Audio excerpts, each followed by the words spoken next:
order to have it come from within.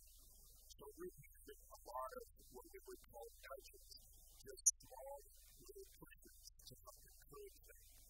So when children are reading, a nudge is something as simple as curiosity or anticipation. And reading, so reading is something with questions of curiosity or mysteries and thoughts and even play to get them engaged in the process of learning.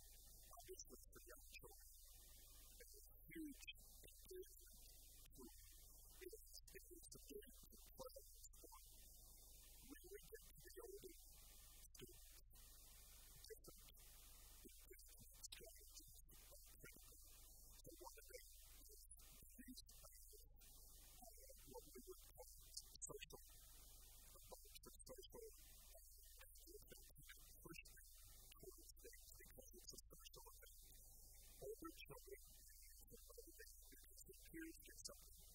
And teachers can use that in a positive way, create what we call positive peer pressure, which is through affiliation, such as I remember when I was in school, I went out for sport just because my friends went out for it, and I wanted to be doing the same thing they were doing. And for children in the classroom, they can be in teams and clubs and small peers that will help them stay inspired. Another motivator for them is certainly the role of status.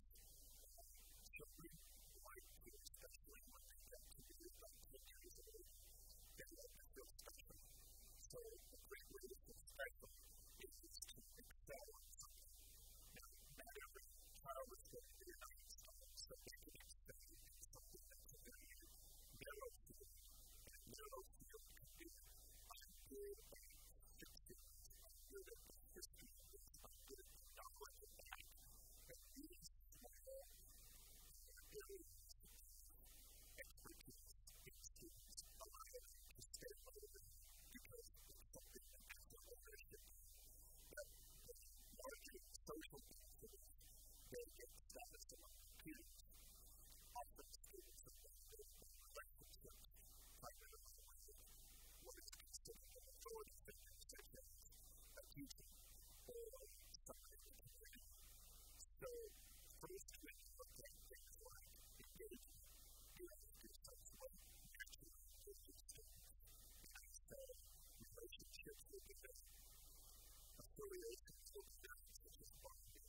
And certainly, what it is the role of trying to be status.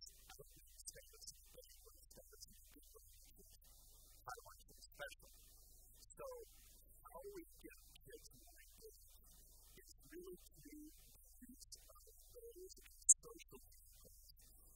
For those students that are very highly social, other ways would simply be the things that highlight behaviorally relevant work.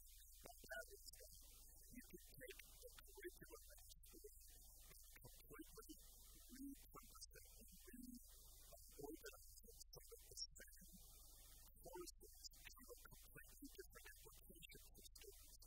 As an example, if a student who was 12 or 13 years old thought by taking a course in, let's say, world history and geography or communication skills would help them maybe grow into a profession that would help them save the planet, then it becomes more relevant to them.